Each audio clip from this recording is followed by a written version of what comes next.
Hello guys, welcome to throne academy. நம்ம இன்னைக்கு இந்த வீடியோ பதிவில் Indian polity where to study தாங்க பார்க்க போகிறோம். ஸோ சமச்சீர் புக் 6th to 12th வரைக்கும் எந்தெந்த டாபிக் எங்கெங்கெல்லாம் தான் கேட்குறாங்க, எந்த லெசன்லேருந்து கேட்குறாங்கன்றத சொல்ல போகிறோம். ரெண்டாவதா எங்கெங்கெல்லாம் அவுட் சோர்ஸ் போகணும், கரண்ட் அஃபேர்ஸ் எது எதுக்கு படிக்கணும் அப்படின்றதையும் நான் என்ன சொல்ல போகிறேன்னா இந்த வேர் டு ஸ்டடியிலே சொல்ல போகிறேன். ஸோ வீடியோ பதிவை முழுசாக பாருங்கள். அப்போ தான் எப்படி படிக்கணும், பேஸை எப்படி கிரியேட் பண்ணணும்னு சொல்லலாம். ஏன்னா காம்படிட்டிவ் எக்ஸாமில் பேஸ் ரொம்ப முக்கியம். அந்த பேஸ் எங்கே கிடைக்கும்னா புக்ஸ்ல தான் கிடைக்கும். அப்போ ஸ்கூல் புக்ஸை தாண்டி நம்ம ஃபர்ஸ்ட் முடிச்சுட்டு அதுக்கப்புறம் வெளியே போகணுன்றது சொல்லிடலாம். ஸோ ஃபர்ஸ்ட் போயிடலாமா? பாருங்க, இந்திய அரசியலமைப்பு மற்றும் முகவுரை இது எங்கெங்கெல்லாம் இருக்குன்னு பார்த்தீங்கன்னு வச்சுக்கோங்களேன். 6th, 7th, 10th, 12th இது 3 கிட்டத்தட்ட இந்த 4 புக்ஸ்ல இருக்கு. பட் நம்ம பார்க்க வேண்டியது இந்திய அரசியலமைப்புன்னு ஒரு லெசன் இருக்குங்க 6th. அப்படியே பார்த்தீங்கன்னா 10th இருக்கு, 12th இருக்கு. இது மூணுத்தையும் நீங்க மெர்ஜ் பண்ணி படிக்கணும். படிக்கிறப்போ இது மூணுத்தையும் மெர்ஜ் பண்ணி படிச்சீங்கன்னா சமத்துவம் என்ற ஒரு லெசன் ரொம்ப சின்னது. அதில் செகுலரிசம் பத்தி கொஞ்சம் கொடுத்துருப்பாங்க. அதை நீங்க படிச்சுட்டீங்கன்னா கிட்டத்தட்ட ஒரு 2-3 கொஸ்டின்ஸ் டைரக்டாவே இதுல வந்துடும். ஸோ அப்போ பேஸ் என்னன்னு பார்த்தீங்கன்னா இந்திய அரசியலமைப்பு இந்த 3 லெசன் தான் முக்கியம். அப்போ 6th, 10th, 12th இந்த லெசனை படிச்சுட்டு சமத்துவம் படிச்சுங்க. அது எங்க கிடைச்சிடும்னா இந்திய அரசியலமைப்பு மற்றும் முகவுரை அப்படின்ற ஒரு டாபிக்கே ஃபுல்லா முடிச்ச மாதிரி இருக்குங்க. மற்ற எல்லாமே நீங்க அவுட் சோர்ஸ் ஈஸியா போய்க்கலாம், பிரச்சனை கிடையாது. அடுத்தது இந்திய அரசியலமைப்பின் முக்கிய கூறுகள். ஸோ இந்த முக்கிய கூறுகள் வந்து பாத்தீங்கன்னா ஆட்டோமேட்டிக்கா ஒரு 10-20% எங்க கவர் ஆயிட்டு இருக்குன்னா இந்த இந்திய அரசியலமைப்புல கவர் ஆயிட்டு இருக்கும். அடுத்து பாத்தீங்கன்னா தேசிய சின்னங்கள் அந்த 6th புக்ல இருக்கும் பாருங்க. தேசிய சின்னங்கள் எப்பெல்லாம் சின்னங்கள் அங்கீகரிக்கப்பட்டது அப்படின்றது எல்லாமே என்ன பாத்தீங்கன்னா இந்த லெசன்ல கவர் ஆகும். ஸோ முக்கிய கூறுகள்ல இதை நீங்க பார்த்து வச்சுக்கலாங்க. அடுத்தது ஒன்றியம், மாநிலம் மற்றும் யூனியன் பிரதேசங்கள் அப்படின்ற டாபிக் 12th பாலிட்டியில கவர் ஆகுதுங்க. ஸோ 12th பாலிட்டியில நம்ம எப்போ விடுதலை பெற்றோம்? 1947 விடுதலை பெற்றோமா? விடுதலை பெற்ற உடனே நம்மளுடைய தேசிய கட்டமைப்பின் சவால்கள்னு ஒரு லெசன் இருக்கும். நம்ம வல்லபாய் பட்டேல் எப்படி இந்த சுதேச அரசுகளை ஒன்றிணைத்தார், நம்ம இந்தியாவை எப்படி கட்டமைத்தாங்க அப்படின்றது எல்லாமே இந்த லெசன் இருக்கும். அதுதான் பார்த்தீங்கன்னா ஒன்றியம், மாநிலம், யூனியன் பிரதேசங்கள் அப்படின்னு சொல்ற டாபிக். இந்த டாபிக் ரொம்ப ரொம்ப இம்பார்ட்டன்ட். இதையும் நீங்க என்ன பண்ணிக்கலாம், படிச்சு வச்சுங்கன்னா இருக்குங்க. அடுத்தது ஸோ நான் சொல்லியிருக்கேன் இந்த டாபிக்ஸ்ல இருந்து கொஸ்டின்ஸே இல்லாம இருக்காது. குடியுரிமை, அடிப்படை உரிமைகள், அடிப்படை கடமைகள், நெறிமுறை கோட்பாடுகள் அப்படின்னு சொல்லக்கூடியது. ஸோ ஆல்ரெடி நான் ஃபர்ஸ்ட் இந்திய அரசியலமைப்பு சொன்ன பார்த்தீங்களா, இந்த 3 லெசன் நீங்க பேஸ் படிச்சுட்டீங்கன்னா எல்லாத்துக்குமே அதாங்க பேஸ். அப்போ ஒரு 10-15 முறை கூட படிச்சு வச்சுக்கோங்க, தப்பு கிடையாது. ஏன்னா இங்க பாருங்க, அடிப்படை இந்த இடத்துல 8th புக்குன்னு புதுசா ஒரு புக் வரும், குடிமக்களும் குடியுரிமையும். 8th புக்ல கவர் ஆகாதா? நம்ம குடியுரிமை சொல்ல அடிப்படை உரிமைகள் 10th அரசியலமைப்புல இருக்கும், 10th இருக்கும், 12th இருக்கும். சரிங்களா? 12th இருக்கும். ஸோ அப்போ என்ன பண்ணலாம் பார்த்தீங்கன்னா இந்த அரசின் அடிப்படை கோட்பாடுகள் அந்த அரசியலமைப்பு புக்லேயே நீங்க என்ன பண்ணிடலாம், படிச்சு முடிச்சுட்டு வந்துடலாங்க. சவுத் சேவ்ஸ்லாம் ஆர்டிகல்ஸ் நம்ம படிச்சுக்கலாம், பிரச்சனை கிடையாது. அடுத்தது ஒன்றிய நிர்வாகம், ஒன்றிய நாடாளுமன்றம், மாநில நிர்வாகம், மாநில சட்டமன்றம் ரொம்ப ரொம்ப இம்பார்ட்டன்ட் காய்ஸ். ஏன்னா இந்த புக்ஸை மட்டும் பார்த்துருங்களேன். 7th, 8th, 10th, 12th. So எப்படி படிக்கணும்னா ஃபர்ஸ்ட் நீங்க மாநில அரசு எவ்வாறு செயல்படுகிறது இது பேஸ் தெரிஞ்சுக்கணும். அதுக்கப்புறம் பாத்தீங்கன்னா மத்திய அரசு, மாநில அரசு படிச்சிடணும். மத்திய அரசையும் மாநில அரசையும் படிச்சு முடிச்சிடணும். அது ரெண்டுத்தையும் முடிச்சிட்டீங்கன்னா அப்படியே கண்டினியூ பண்ணிக்கோங்க. சட்டமன்றம் 12th, ஆட்சித்துறை, இந்தியாவின் நிர்வாக அமைப்பு, இது மூணுத்தையும் நீங்க என்ன பண்ணணும் பாத்தீங்கன்னா இது படிச்சு முடிச்சுட்டு படிச்சீங்கன்னா அப்படியே ஒரு ஃப்ளோ வந்துருமா பாருங்க. அப்ப நீங்க பண்ணலாம், பெரிய டாபிக், ரொம்ப ரொம்ப இம்பார்ட்டன்ட் டாபிக். கொஸ்டின் குடியரசுத் தலைவர் பத்தி கொஸ்டின் இருக்கு, பாராளுமன்றத்தை பத்தி ஒரு கொஸ்டின் இருக்கு, தமிழ்நாடு பத்தி ஒரு கொஸ்டின் இருக்கும். அப்போ இது எல்லாமே கவர் பண்ணணும்னா மாநில அரசு எவ்வாறு செயல்படுகிறது பேஸ் போட்டுட்டு இதை நீங்க ரொம்ப ஸ்ட்ராங் ஆகணும். இந்த 5 லெசன் ரொம்ப ரொம்ப இம்பார்ட்டன்ட். இப்போ இந்த 5 லெசனையும் நீங்க என்ன பண்ணணும்னு பார்த்தீங்கன்னா ஈஸியா கவர் பண்ணி வச்சுக்கணும் அப்படின்றது சொல்றோம். நெக்ஸ்ட்டுங்க உள்ளாட்சி அமைப்புகள். உள்ளாட்சி அமைப்புகளை பொறுத்த வரைக்கும் பார்த்தீங்கன்னா ஒரு 3 லெசனுங்க. 6th, 9th, 11th இந்த உள்ளாட்சி அமைப்புகள் இது நீங்க தரோ பண்ணி வச்சுக்கோங்க. ஏன்னா இந்த 3 லெசன்லயுமே கிட்டத்தட்ட ஒரு எல்லா பேஸையும் கவர் பண்ணிடலாம். ஃபேக்ட்ல இருந்து எல்லாமே ஒரு 90% ஆஃப் கொஸ்டின்ஸ் டைரக்டாவே கேட்பாங்க. இதுல அப்படியே டைரக்டா வந்துடும். மீதி அவுட் சோர்ஸ்ல கரண்ட் அஃபேர்ஸ்ல போறதுக்கு வாய்ப்பு இருக்கு. அப்போ இந்த 6th, 9th, 12th வந்து பாத்தீங்கன்னா உள்ளாட்சி அமைப்புகள்ல முடிச்சிடலாங்க. நெக்ஸ்ட் கூட்டாட்சியின் அடிப்படைத்தன்மை, மத்திய மாநில உறவுகள் 12th பாலிட்டிங்க. இது மட்டும் ஒரே ஒரு லெசன் தெளிவா படிக்கணும். சார் இந்த லெசன் வந்து கொஸ்டின் இருக்கு, இந்தியாவின் கூட்டாட்சி நம்ம எடுத்து பாருங்க, எனி டைம் கொஸ்டின் வந்துட்டே இருக்கும். ஸோ அப்போ என்ன பார்த்தீங்கன்னா இந்தியாவின் கூட்டாட்சியை வந்து பார்த்தீங்கன்னா நல்லா பேஸ் போட்டு வச்சுக்கோங்க. ஸ்கூல் புக்ஸ் பேஸ்ன்றது நல்லா திருப்பி சொல்லிட்டு இருப்பேன்.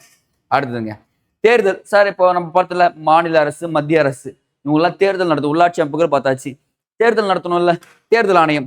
அப்போ தேர்தல் ஆணையம் தெரிஞ்சதுக்கு முன்னாடி நீங்க தெரிஞ்சுக்கணும் அரசியல் கட்சிகள்லாம் என்னன்னு தெரிஞ்சுக்கணும், அதுக்கு யார் அங்கீகாரம் தராங்கன்னு தெரிஞ்சுக்கணும். 7th, 9th, 11th புக் 3 புக்குங்க தேர்தலை பத்தி. செம பேஸான கொஸ்டின். உண்மையாவே சொல்றேன், இந்த புக்ஸை படிக்கிறப்போ வேற லெவல் இன்ட்ரெஸ்ட் வரும். எக்ஸாம் பாயிண்ட் ஆஃப் வியூல உட்காந்து படிச்சு பாருங்களேன், சூப்பரா வந்துடும். அப்ப பாத்தீங்கன்னா தேர்தல் மற்றும் அரசியல் கட்சிகள் மற்றும் அழுத்த குழுக்கள் இதுவும் இருக்கு. தேர்தல் மற்றும் பிரதிநிதித்துவம் ரொம்ப ரொம்ப இம்பார்ட்டன்ட் லெசன். எல்லாம் தேர்தல் குழுக்கள்லாம் வரும் பாத்தீங்களா, அது எல்லாமே நீங்க என்ன பண்ணிக்கலாம், படிச்சுக்கலாம்ன்றது சொல்லலாங்க. ஸோ அப்போ பார்த்தீங்கன்னா இந்திய தேர்தல் ஆணையம் யார் யாரெல்லாம் தேர்தல் பண்றாங்கன்ற வரைக்குமே புக்ல டீட்டெயில்டா கொடுத்துருப்பாங்க.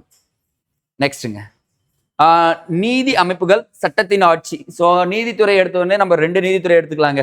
உயர் நீதிமன்றம், சரி உச்ச நீதிமன்றம், அடுத்தது உயர் நீதிமன்றம். எங்கெல்லாம் நீங்க வெளியெல்லாம் போய் படிக்காதீங்க. 8th 12th நான் ஆல்ரெடி ஒன்று சொல்லியிருப்பேன். இந்திய அரசியலமைப்புன்னு ஒன்று சொன்ன ஞாபகம் இருக்குங்களா? 10th 12th அதுல கொஞ்சம் இருக்கும். அந்த கொஞ்சத்தை எடுத்து இங்க படிச்சிருங்க. இந்திய நீதித்துறை வேற எதுவுமே நீங்க போக தேவையில்லை. சோர்ஸ் என்னன்னா அந்த இடத்துல ஸ்டார்ட் பண்ணிட்டீங்கன்னா கண்டினியூவா வந்துட்டு இருக்கும். நீங்க பேஜ் பை பேஜ் படிக்கும் போது அப்ப தெளிவா அழகா சிலபஸை வச்சு முடிச்சிடலாங்க வேர் டு ஸ்டடியை. அடுத்து பெண்களுக்கு அதிகாரம் அளித்தல், ஒரே ஒரு லெசன் இருக்குங்க, பெண்கள் மேம்பாடு. ஆனா இதுல கரண்ட் அஃபேர்ஸ் ஆட் ஆகும். ஸ்கீம்ஸ், பெண்களுக்கான ஸ்கீம்ஸ் நிறைய கொடுத்துருப்பாங்க. அது கரண்ட் அஃபேர்ஸ் ஃபுல்லாவே பெண்கள் தொடர்பான, இப்போ முதல் பெண் அப்படின்னு சொல்லிட்டு வந்துச்சுன்னா அது எல்லாமே பெண்களுக்கு அதிகாரம் அளித்தல் தான் வரும். ஸோ அது எல்லாமே நம்ம ஆட் பண்ற மாதிரி தான் இருக்கும். நெக்ஸ்ட்டுங்க, நுகர்வோர் பாதுகாப்பு. இது 2 லெசன்ங்க. ஸோ இதுல மட்டும்தான் உங்களுக்கு அவுட் சோர்ஸ் வெளியே புக்ல இருந்து காமர்ஸ்ல இருந்து வந்திருக்கும் பாருங்க. 12th commerce 1, சிவிக்ஸ்ல 7th. சார் நுகர்வோரியல் அப்படின்னு சொல்லக்கூடிய ஒரு லெசன். அடுத்து சந்தை மற்றும் நுகர்வோர் பாதுகாப்பு. இந்த 2 லெசன்லயுமே என்ன இருக்குன்னு பார்த்தீங்கன்னா ஆக்ட்ஸ் இருக்குங்க. நீங்க வேற எதுவுமே தெளிவா பார்க்கக்கூடாது. கான்செப்டை லைட்டா படிச்சுட்டு ஆக்ட்ஸ் எல்லாத்தையும் படிச்சிருங்க, முடிஞ்சிடும். அடுத்து மனித உரிமைகள் சாசனம் 2 புக்கு தாங்க. 8th 9th படிச்சுட்டு இந்த 2 மனித உரிமைகளும் ஐக்கிய நாடுகள் சபையும் மனித உரிமைகள் அப்படின்ற 2 பாடத்தையும் நீங்க படிச்சிட்டீங்கன்னா இந்த மனித உரிமைகள் என்ற டாபிக்கே ஒரு 80% கவர் பண்ணிடலாம். புக்லேயே 80% கவர் ஆயிடுது. மீதி எல்லாம் தான் கொஞ்சம் கரண்ட் அஃபேர்ஸ் வெளியே போற மாதிரி இருக்கும். அடுத்ததுங்க, தமிழ்நாடு மற்றும் இந்தியாவின் அரசியல் கட்சிகளும் மற்றும் ஆட்சியல் முறைகளும் அப்படின்னு சொல்லக்கூடியது. எந்த லெசன் பார்த்தீங்கன்னா 11th பாலிட்டிங்க. கிட்டத்தட்ட பாருங்களேன் 3 லெசன் இருக்கு பாருங்க. 11th 3 lesson. சமூக நீதி, அரசியல் வளர்ச்சி, தமிழக அரசியல் சிந்தனைகள் சொல்லக்கூடியது. இந்த 3 லெசனும் உங்களுக்கு திரும்ப திரும்ப படிக்கணும். ஏன்னு சொல்றேன்னா என்னென்ன கட்சிகள் தமிழ்நாட்டில் முக்கியமா உருவாச்சு, ஏன்னா இந்த இடத்துல கொடுத்துருவோம் தமிழ்நாடு மற்றும் இந்திய அரசியலில். தமிழ்நாடு தான் ஃபர்ஸ்ட் பேஸ். அப்ப நீதி கட்சியில ஆரம்பிச்சு எல்லா கட்சியுமே வருங்க. இந்த சுயராஜ் கட்சியா இருக்கட்டும், இந்திய தேசிய காங்கிரஸா இருக்கட்டும், எல்லாமே இங்க ஆட் ஆகும். இந்த 3 லெசனையுமே அழகா படிச்சிட்டீங்கன்னா இந்த டாபிக் நீங்க கவர் பண்ணிடலாங்க. ஸோ இது முழுக்க முழுக்க எங்கன்னா புக் சோர்ஸ். இந்த புக் சோர்ஸை தெளிவா படிங்க. படிச்சு முடிச்சிட்டீங்க சார். சார் நான் புக் சோர்ஸ் எல்லாமே படிச்சேன் சார். நெக்ஸ்ட் என்ன பண்ணணும்னா இதுலயே இந்தியன் பாலிட்டியிலே அவுட் சோர்ஸ் இருக்கும். எங்கெல்லாம் நீங்க போய் வெளியே படிக்கணும், எதெல்லாம் வெளியே படிக்கணும் அப்படின்றத நான் உங்களுக்கு சொல்றேன். அதை அப்படியே அழகா நீங்க கோ த்ரூ பண்ணிக்கலாம். பாருங்க, syllabus covered out source topics கொடுத்துட்டோம். இதுல பாருங்க, சுதந்திரக்கு முற்பட்ட சட்டங்கள். இப்போ பார்த்தீங்கன்னு வச்சுக்கோங்களேன், ஒழுங்குமுறை சட்டத்தில் ஆரம்பிச்சு இந்திய சுதந்திரம் சட்டம் வரைக்குமே பார்த்தீங்கன்னா சுதந்திரக்கு முற்பட்ட சட்டங்களா, இந்த சட்டங்கள் எல்லாமே படிக்கணும். 2வது, இந்திய அரசியலமைப்பு உருவான வரலாறு. எத்தனை நாடுகள் கிட்ட இருந்து பெற்றோம், எவ்வளவு ரூபாய் செலவாச்சு, இது எல்லாமே வந்து உருவான வரலாறு. யார் யாரெல்லாம் தலைவர்கள் அப்படின்றது அது கொஞ்சம் அவுட் சோர்ஸ்ல இருக்கும். புக்லயும் இருக்கும், பட் என்ன பண்ணி ஆகணும், அவுட் சோர்ஸையும் பார்த்தாகணும். அடுத்ததுங்க, அரசியலமைப்பு நிர்ணய சபை.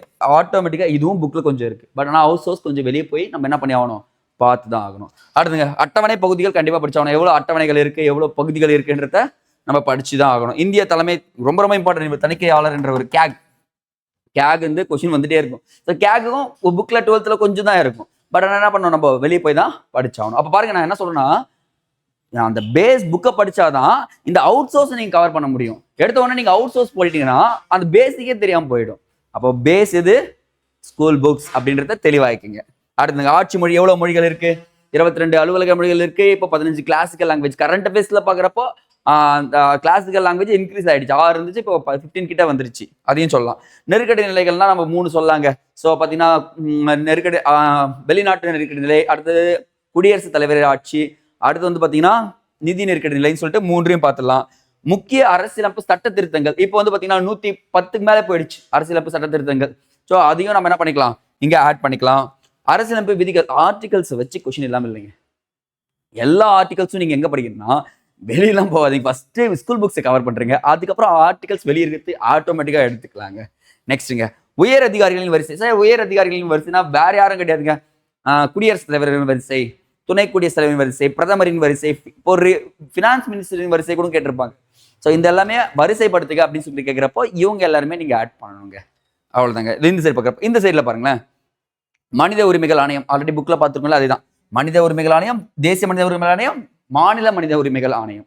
அடுத்தது மத்திய புலனாய்வு அமைப்புன்னு சொல்லிட்டு பார்க்குறப்போ நம்ம சொல்லலாம்ல, லோக்பால், லோக் ஆயுக்தா, அதெல்லாமே இங்க வந்துருங்க. சிபிஐ, சிவிசி இதெல்லாமே வரும். மத்திய ஊழல் தடுப்பு நடவடிக்கை கண்காணிப்பு ஆணையம் இதெல்லாமே இங்க ஃபுல்லா ரெண்டுத்திலும் ஆட் ஆயிடும். தேசிய பெண்கள் ஆணையம், அப்போ பாத்தீங்கன்னா பெண்களுக்காகவே ஒரு ஆணையம் இருக்குங்க, தேசிய பெண்கள் ஆணையம் சொல்லிட்டு. அது எப்போ உருவாச்சு, அந்த அமைப்பு என்னென்ன வேலை செய்துன்றதுலாம் அவுட் சோர்ஸ் தான் போய் ஆகணும். அடுத்து தகவல் ஆர்டிஐ புக்ல கொஞ்சம் தான் இருக்கும், பட் ஆனால் வெளியே போய் தான் நம்ம நிறைய எடுத்தாகணும். அப்போ தகவல் அறியும் உரிமை சட்டமும் ரொம்ப ரொம்ப இம்பார்ட்டன்ட். நெக்ஸ்ட்டுங்க மாநில தகவல், இப்போ தேசிய அளவில் தகவல் ஆணையம் ஒன்று இருக்கு, மாநில அளவிலும் இருக்கு. அடுத்து லோக்பால், லோக் ஆயுக்தா, லோக் அதாலத், இது வரைக்கும் நம்ம என்ன பண்ணிக்கலாம் பார்த்துக்கலாம். கரண்ட் அஃபேர்ஸ் அப்படின்னு சொல்லிட்டு பார்க்குறப்போ திடீர்னு இங்க பாருங்க, முக்கிய சட்டத்திருத்தங்கள் திடீர்னு எதனா ஒரு சட்டத்திருத்தம் போட்டு வந்துடுறாங்க. அப்போ அதை நம்ம படிச்சாகணும். அப்போ கரண்ட் அஃபேர்ஸும் பாலிட்டியில் ரொம்ப ரொம்ப இம்பார்ட்டன்ட். ஏதாச்சும் ஒரு ரூல்ஸ் போடுறாங்க, இல்லை அமெண்ட்மெண்ட் கிரியேட் பண்ணுறாங்க, இது எல்லாமே எங்கே வரும் பார்த்தீங்கன்னா கரண்ட் அஃபேர்ஸ்லாம் வரும், அப்பாயின்மெண்ட்டில் வரைக்கும். ஸோ என்ன பண்ணலாம்னா, நீங்கள் வேர் டு ஸ்டடியை பொறுத்த வரைக்குமே ஃபர்ஸ்ட் புக்கை பேஸை வச்சுட்டு அதுக்கப்புறம் தான் நீங்கள் என்ன பண்ணணும், அவுட் சோர்ஸை போடணும். ஸோ நீங்கள் என்ன பண்ணுவீங்கன்னா, அவுட் சோர்ஸை போய் செலக்ட் பண்ணி வச்சிட்டிங்கன்னா புக்ஸை கவர் பண்ணாமல் விட்டுறக்கூடாது. ஃபர்ஸ்ட் புக்ஸ் தான் நல்லா தெளிவாக்கிங்க. வேர் டு ஸ்டடி பாலிட்டியை பொறுத்தவரைக்கும் 15 கொஷினா, 15 கொஷின்ஸே நான் புக்கில் ஃபர்ஸ்ட் கவர் பண்ணிடுறேன் சார். அந்த புக்கில் கவர் பண்ணதுக்கு அப்புறம் நான் என்ன பண்ணுறேன், அவுட் சோர்ஸ் போகிறேன்னு சொல்லிட்டு போங்க. கண்டிப்பாக பேஸை வச்சுக்கிட்டு என்ன வேணுமோ மலையேறிடலாங்க. ஸோ சொல்லுவாங்கல்ல, ஒரு பில்டிங் கட்டுறாங்கன்னா ஃபர்ஸ்ட் கடைக்கால் நல்லா போட்டா அதுக்கப்புறம் 5 அடுக்கு நான் 10 அடுக்குன்னு கட்டிக்கலாம். ஆனால் அதுக்கு என்ன தேவை முக்கியமா, கடைக்கால். அதுதான் நான் இப்போ உங்களுக்கு கொடுத்துருக்கேன். அழகா பிடிக்கிறீங்க, வேர் டு ஸ்டடி எழுதி வைக்கிறீங்க, கைப்பட எழுதுங்க, அது உங்களுக்கு ரொம்ப பயன்படுறதா இருக்கும்ன்றத சொல்லிடலாங்க. ஓகே, அடுத்த வீடியோ பதில் சந்திக்கலாம். நன்றி.